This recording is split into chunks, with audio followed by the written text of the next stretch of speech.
Dámy a pánové, hezké odpoledne na náměstí Svobody. Vítejte v centru města Brna. Vítejte na velikonočních slavnostech. Možná si říkáte, co se to tady děje.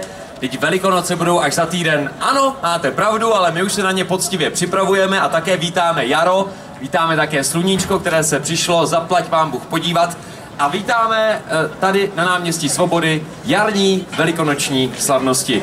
Připraveno je tady pro vás široké množství zboží, až 42 stánků, které jsou připraveny nabízet vám velikonoční zboží, řemeslné výrobky a také občerstvení. To pochopitelně nemůže chybět.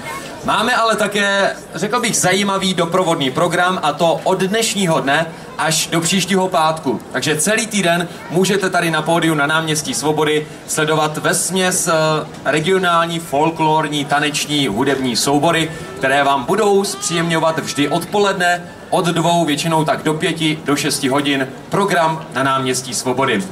Dneska začínáme s folklorním souborem, dětským folklorním souborem Jamírek. Pokračovat budeme také s velikonočním kouzlením Jiřího Hadaše, to nás čeká o 3:30.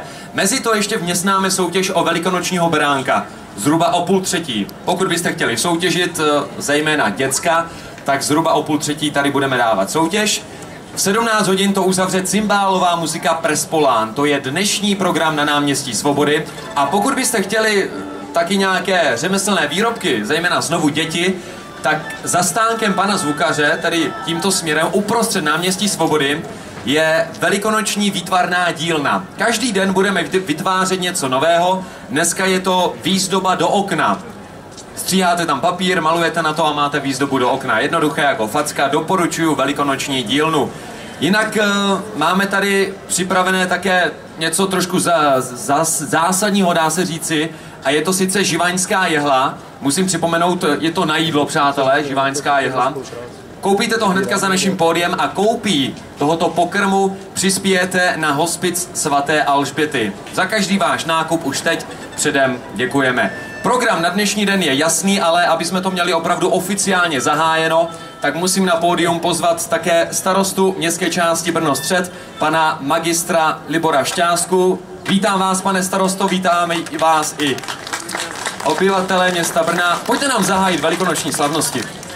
Tak já přeji všem krásné odpoledne. Jsem rád, že Brno Střed už po několikáté může pořádat velikonoční slavnosti tady na náměstí Svobody.